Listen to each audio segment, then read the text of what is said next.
Assalamualaikum warahmatullahi wabarakatuh.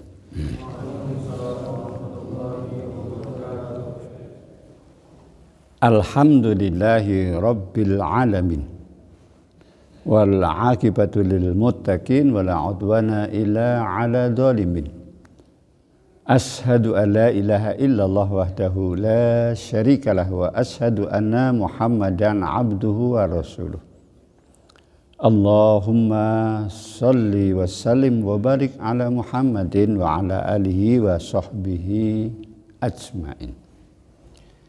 Segala puji marilah bersama-sama kita aturkan, kita sanjungkan kehadirat Allah Rabbul Alamin. Zat yang maha agung, maha suci, dan dengan maha kasih sayangnya sungguh-sungguh Allah telah mencurahkan, menganugerahkan berbagai karunia nikmat yang tak ternilai dan tak terhingga banyaknya kepada kita sekalian. Salawat salam mudah-mudahan juga semoga selalu dicurahkan kepada junjungan kita Nabi Agung Muhammad Sallallahu Alaihi Wasallam beserta para keluarganya, para sahabatnya, dan orang-orang yang selalu berusaha mengikuti sunnah-sunnahnya. Salah satu anugerah yang diberikan Allah kepada kita, ya, mulai dari tadi malam, ya, kita sudah ditidurkan oleh Allah. Ya. Kamu tidur jam berapa tadi malam? Yang paling gasik jam berapa? Ya, 9. Ada yang lebih dari jam 9. Nah, jadi tidur itu sebaiknya memang lebih awal. Ya. Karena apa? Dengan tidur lebih awal, kemudian kita bisa bangun lebih awal. Ya. Maka Rasulullah SAW menganjurkan ketika malam setelah Isya, kemudian tidak ada sesuatu yang penting sekali, maka lebih baik istirahat. Nah, kalau ada yang penting apa? Seperti kamu belajar, nah itu belajar penting. Ya. Tapi batasnya ya itu belajar 1 jam, asal rutin saben hari. Walaupun belajar 1 jam itu akan luar biasa. Nah, nanti jam 9 sudah istirahat, mempersiapkan apa-apa. Insya Allah nanti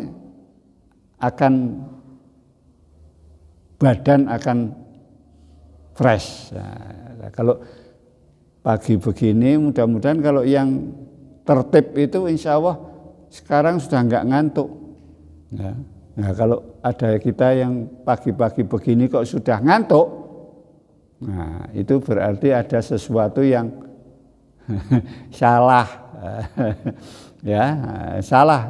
Pasti tadi malam melakukan sesuatu yang tidak pas, ya. Apakah terlalu malam dan lain sebagainya, ya. Maka pada kesempatan ini ya kita harus bersyukur pada Allah, banyak karunia, termasuk kita diberi hidayah oleh Allah menjadi orang Islam, beriman, ya, bertauhid. Nah, ini anugerah yang luar biasa. Ya. Ya. Diberi tuntunan sholat. Ini juga adalah anugerah yang luar biasa, ya. Sehingga di dalam surat Al-Maidah ayat 6 yang berkaitan dengan perintah sholat itu ditutup oleh Allah dengan firman-Nya, A'udzubillahi minasyaitonirrajim, ya. Ma yuridullahu liyaj'ala 'alaikum min harajin walakin yuridu liyudhhirakum waliyutimma ni'matahu 'alaikum la'allakum tashkurun, ya. Allah itu tidak menghendaki tidak menginginkan kesempitan bagimu. Ya, jadi sholat, puasa, zakat, haji atau ibadah apapun yang diperintahkan oleh Allah itu bukan untuk supaya manusia itu sempit, nggak bisa apa-apa, ya, repot, enggak. Insya Allah, Allah yang maha bijaksana itu kalau sudah memerintahkan sesuatu maka perintah itu adalah perintah yang luar biasa pentingnya bagi kita. Nah, bagi kita, bukan untuk Allah. Jadi kalau Allah memerintahkan itu bukan untuk kita. Sebagaimana kalau orang tua dulu itu menyuruh kita, ya, mandi. Nah, dulu kita kalau tidak disuruh mandi kan nggak mandi. Dulu mandi kan dimandiin, ya nggak. Nah, kalau sudah mulai agak besar, sudah mulai SD, nah itu kan ayo mandi. Nah, itu bukan mandi untuk orang tuanya, tapi untuk kita. Nah, kita senang main, sampai lupa apa? Lupa makan. Orang tua kadang-kala berkali-kali mengingatkan kita suruh makan. Bukan untuk orang tua kita, tapi kita. Apalagi Allah. Ya, maka mudah-mudahan ya perintah Allah pada kita ya itu harus kita taati. Mengapa? Karena demikian kasih sayang Allah kepada kita. Ya. Apalagi sampai ada larangan, itu adalah sesuatu yang membahayakan kita. Ya. Maka tanda-tanda orang yang beriman itu apa?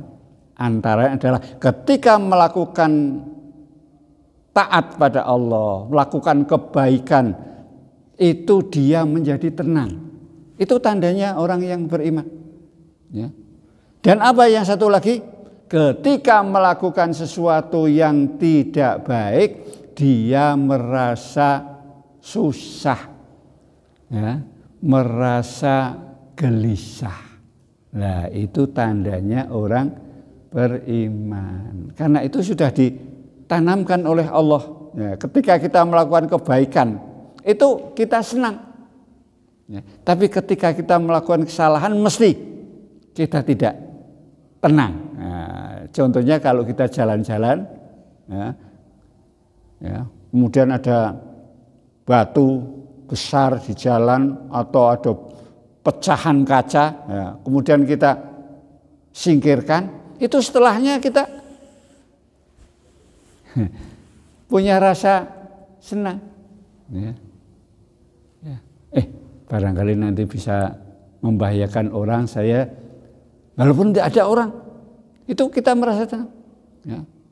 Tapi ketika kita ya melakukan yang tidak baik, ya, kamu sedang hatinya sedang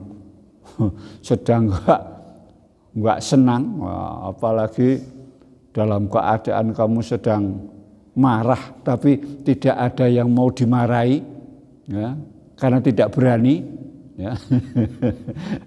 Kamu marah sama kakakmu yang paling besar umpamanya, yang dia lebih kuat, kita kan nggak berani, ya. Itu kadang-kala kan kita melakukan sesuatu yang nggak semestinya, ya nggak. Ada sepatunya dia sedang kemana, sepatunya dibuang satu, atau sepatunya disoi banyu. Itu ketika melakukan itu kira-kira kita tenang nggak?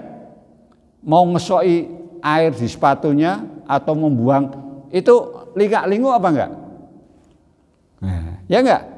Setelah itu pun kita merasa loh, gelisah. Iya, tadi kok saya ngono konangan priye mesti nyong sing darani ke wong nyong terus wae di seneni.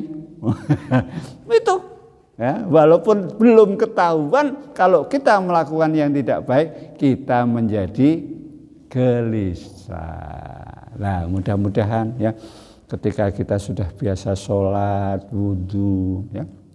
Wudhu itu untuk apa? Untuk mensucikan jiwa kita.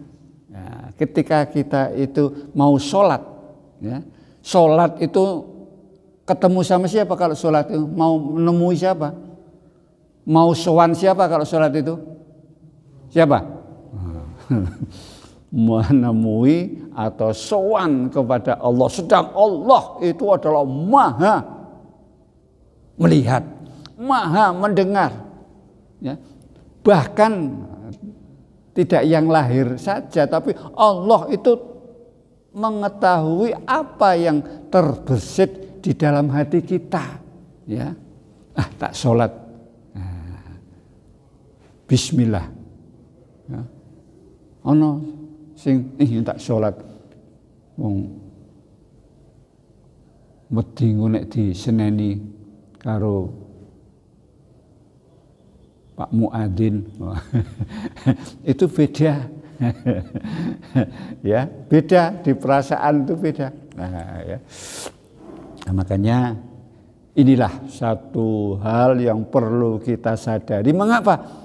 Karena Islam itu mengajarkan ajaran yang luar biasa baiknya, tapi kadangkala umat Islam itu melakukannya dengan tidak ikhlas karena Allah, ya. Sholat karena tadi itu, ya, takut kepada orang tua, ya, takut kepada pengasuh, takut kepada guru, bukan karena melakukan, ikhlas karena Allah. Nah, inilah maka satu dulu pernah menjadi satu cerita bahwa ada tokoh Islam yang ulama besar, ya, itu sampai hatinya itu sedih. Mengapa?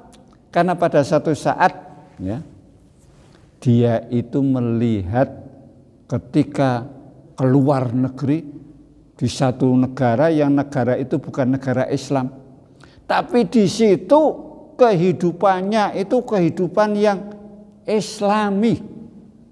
Apa itu? Salah satu contoh, bersih.